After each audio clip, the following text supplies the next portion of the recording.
Who among us hasn't collected something? I'm sure everyone has at least once gathered bottle caps, tokens, or cards. As a child, I loved collecting various stickers. I even had a special album where I managed to collect almost 1,000 different stickers over 5 years. It's a pity I lost it somewhere later. However, a few stickers have survived. They were stuck on the door to my room. There were a couple of stickers from cartoons and some from chocolate bars. One sticker in particular stood out, a hockey player. It had quite a story. It was given to me by one of my classmates in elementary school. I got along well with all the kids at school, but once I had a quarrel with 2 boys who were a year older than me. One day after school, they ambushed me around the corner to beat me up. Luckily for me, Jean, my classmate, happened to be passing by. He stepped in to defend me. Jean had been playing hockey since childhood and was never one to ignore someone in trouble. That's how he helped me out, and we became friends. Later, Jean gave me that hockey player sticker. I remember making him a return gift, a puck and a hockey stick molded from clay.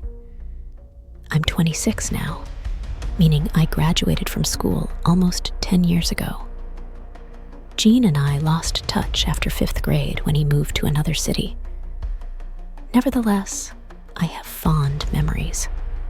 I've gotten so used to the stickers that I rarely pay attention to them anymore, except when I want to indulge in a bit of nostalgia.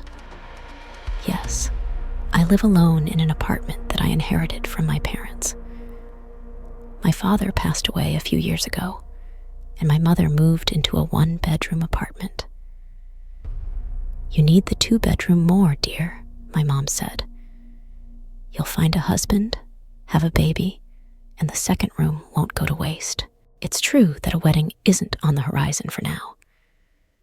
There are enough other issues to deal with, but that's not the point. One evening, I came home from work. It had been a rough day. An inspection was coming soon to our workplace, so everyone was on edge, preparing for it. Not only was I held up at work for an extra hour, but the bus on the way home broke down.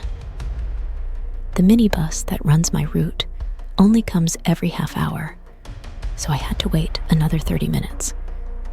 On top of that, the queues at the grocery store didn't help either. All in all, by the time I got home, I was exhausted. I felt like I had spent the whole day carrying sacks of bricks. I didn't even feel like eating. I just wanted to rest. As soon as I stepped through the door, I kicked off my shoes and collapsed onto the bed.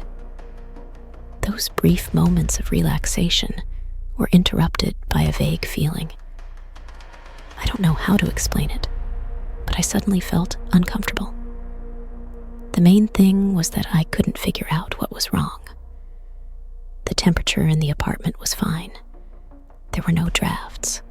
The neighbors weren't making noise. You know that feeling? Like you're in a place where you just don't feel at ease. I had experienced it once as a child when my mom took me to visit her friend. I didn't like it there at all. The apartment was dull, the air was stuffy, and the room's decor felt bleak and depressing. My apartment looked nothing like my mom's friend's place, but something was definitely off here. I glanced at the door without really thinking. At first, I didn't notice anything unusual. A couple of scratches, last year's calendar, peeling paint in spots, and some stickers. Then I noticed the sticker of the hockey player. His eyes had turned completely black. There were just 2 dark circles. I shuddered in surprise, but tried to come up with a logical explanation. Maybe this defect had been there for a while, and I just hadn't paid attention. Maybe the paint had worn off over time, and I simply hadn't noticed. That would be fine. Except, why did those black circles look like they were burned in? I spent several minutes racking my brain, but couldn't come up with anything. My thoughts were interrupted by a phone call. Yet another bank offering me a great loan deal. I put my phone down and glanced at the clock. It was getting late. I decided not to bother myself with any more guesses about the sticker and started getting ready for bed. The feeling of discomfort had lessened, but that night I couldn't get a good night's sleep. The room felt stuffy, even though I had opened the window. To make things worse, mosquitoes seemed to have conspired to finish me off. Their incessant buzzing drove me mad all night long. Too bad I forgot to buy bug spray. At work, a new series of problems awaited me, and I knew I had to shove my irritation aside.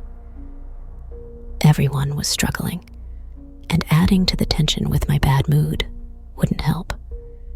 Somehow, I managed to get through the day. Tomorrow was the last workday of the week, and that was the only thing keeping me going. Surprisingly, the ride home was quick. I whipped up some scrambled eggs with sausage, ate my dinner quickly, and spent the rest of the evening watching TV. After tossing and turning for a bit, I eventually fell asleep as night came.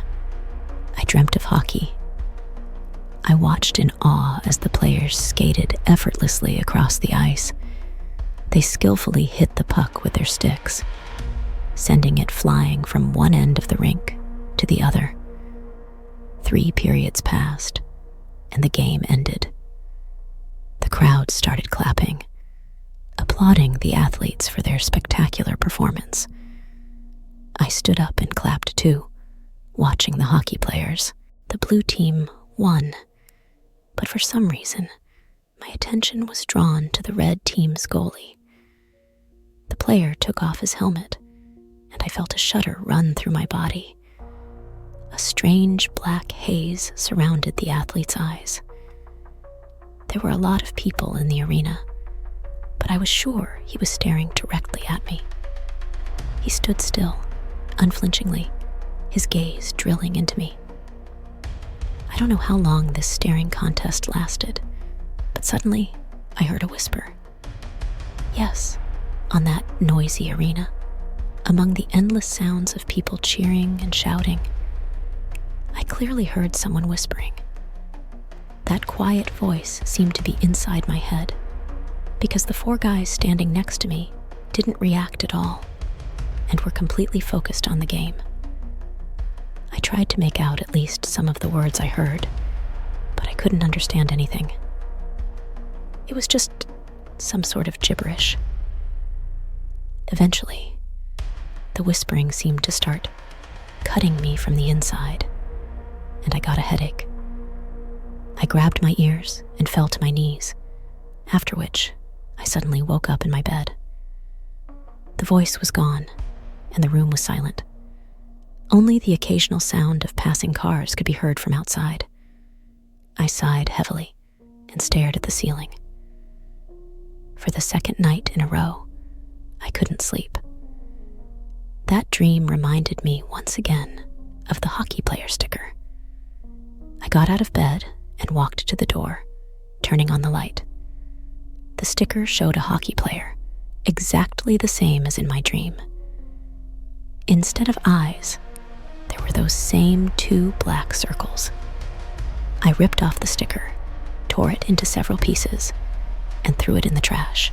Apparently, I'm thinking too much about unnecessary things, which is why I keep having nightmares. But there was one oddity I couldn't deny. The dark circles remained on the door, even after I tore off the sticker. What kind of mystery was this? The circles didn't look like paint. They looked more like burn marks. The problem was, I hadn't done anything like that to the door myself.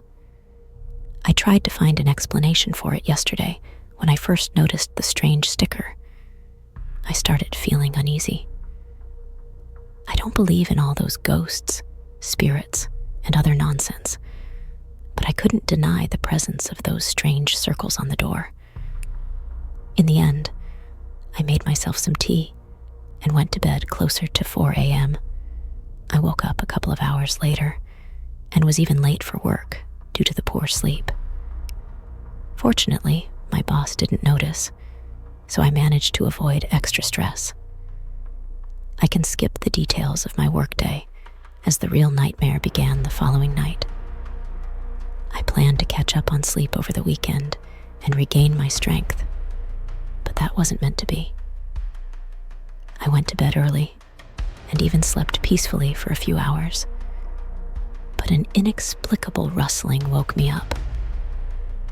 I don't even know whether it's a gift or a curse to wake up at every sound. The first thing I did was look at the clock. It was 2 a.m. Then I glanced toward the window and froze in horror. There was a figure standing across from my bed, but even then, I had doubts that it was really a person.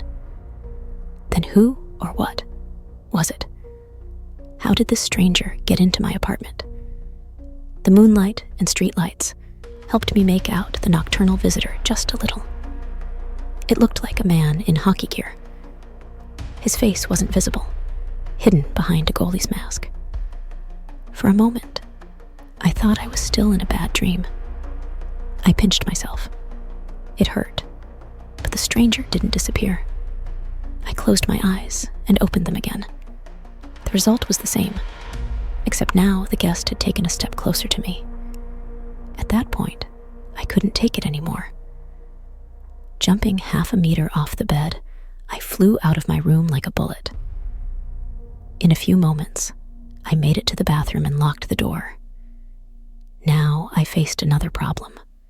I was in complete darkness. I was ready to burst into tears from the helplessness of the situation, but suddenly, I remembered the flashlight. The flashlight.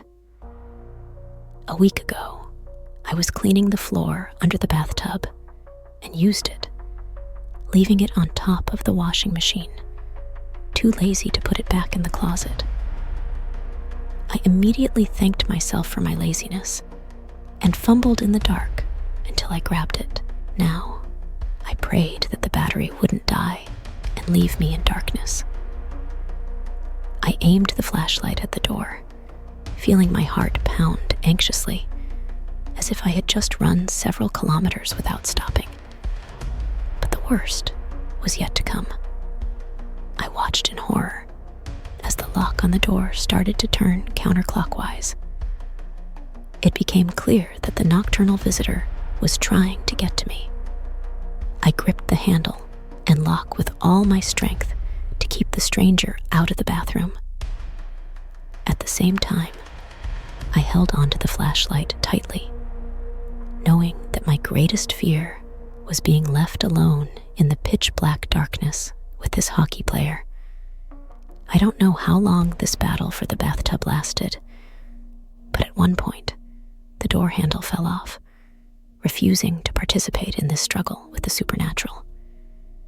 It didn't end well for me, as I had braced myself against the door, gripping that cursed handle. When it broke off, I flew backward, hitting the back of my head on the tub. Just before passing out, I noticed that the door had finally opened. I came to in the morning, lying in an awkward position on the cold tiles in a small pool of blood. I grabbed the back of my head and screamed in pain. It was quite a hit, but above all, I was just happy to be alive. Carefully, I peeked out from behind the door. There was no one in the apartment, and the bright rays of the sun along with the early hour provided a sense of safety. I decided to treat the wound and stepped out into the hallway, heading for the first aid kit. I noticed small indentations and cuts on the linoleum. It felt as though they had been left by someone wearing skates.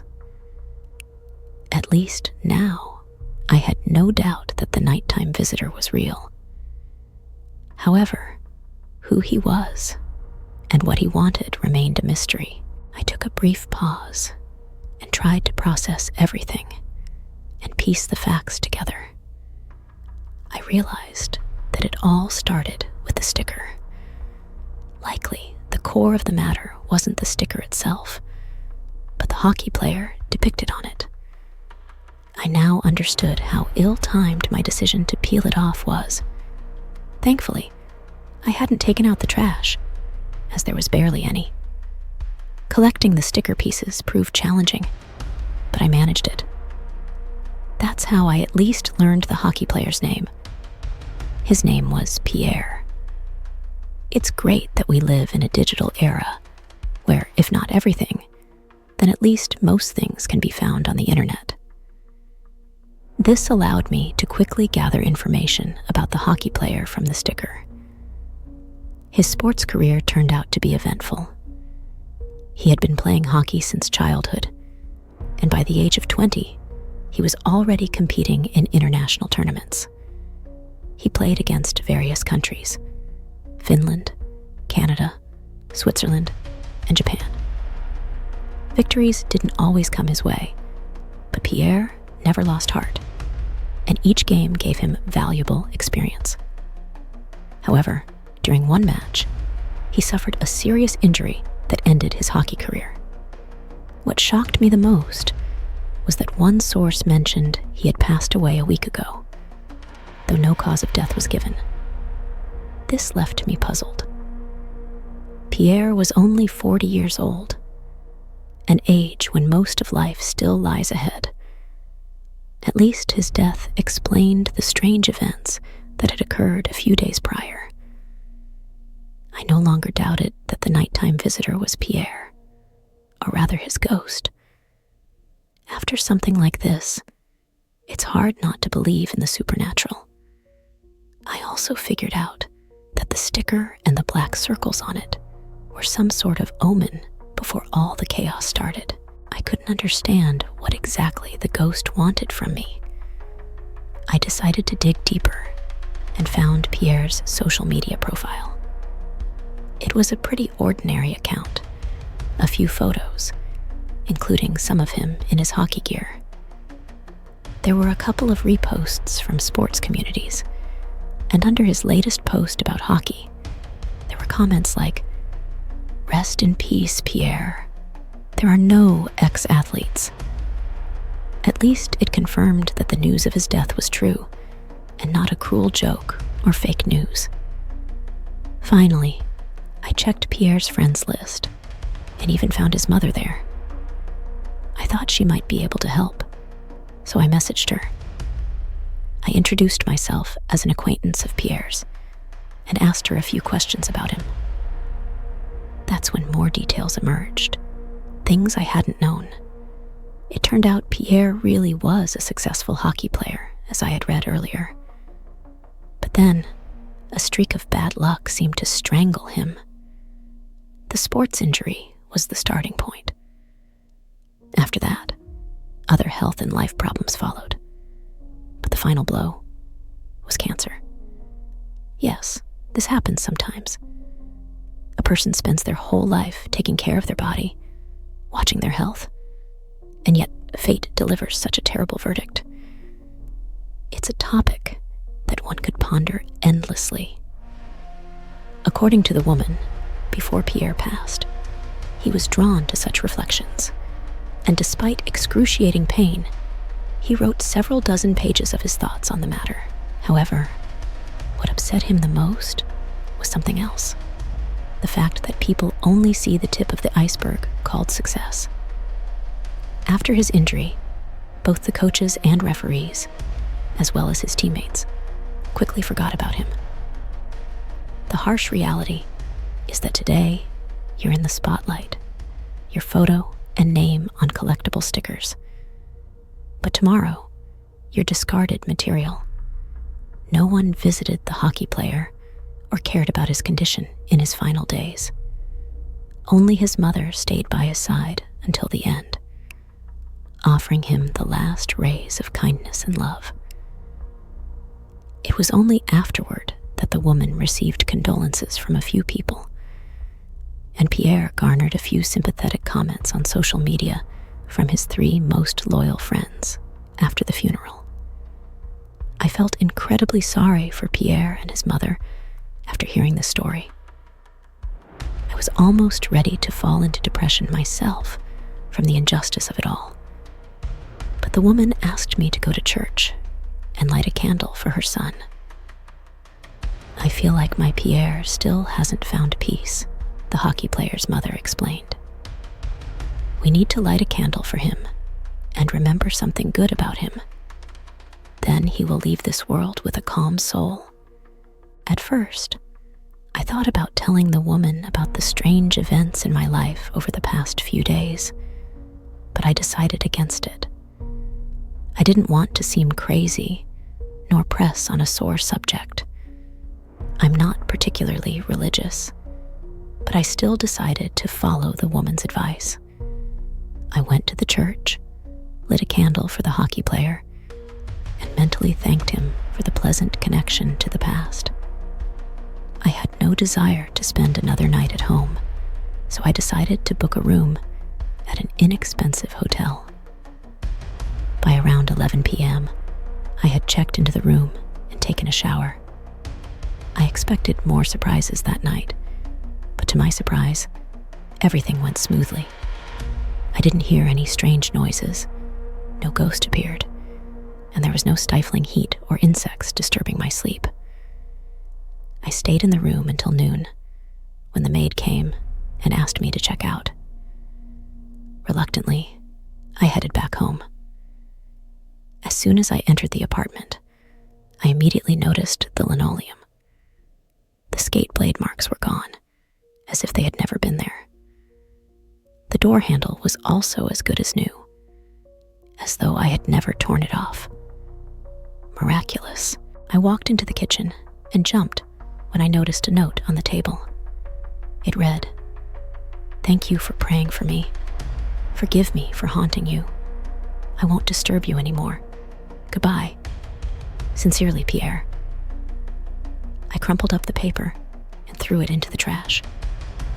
I felt at peace, but decided to get rid of the note to forget all the nightmares of the previous days. Finally, I went into the room and saw that the sticker had been reduced to nothing but cracked paint, with the dark circles completely gone. Exhaling, I lay down on the couch, trying not to think about anything. About an hour after returning home, I started going about my business and prepared for the next workday. I was comfortable in my apartment again, and I could return to my regular routine. Although I had some lingering concerns, they turned out to be unnecessary. The night passed peacefully, without any incidents. The next one did, too. A month later, I hardly thought about the nighttime encounter with the hockey player anymore, though I did take away a small lesson from the experience. Now, I try to be more attentive to other people's problems, because you never know how dire the consequences of indifference to someone else's troubles can be. After all, even in childhood, Jean showed me and proved that it's important to be kinder and more considerate to others. I definitely won't forget this now, and I advise others to remember such simple truths as well.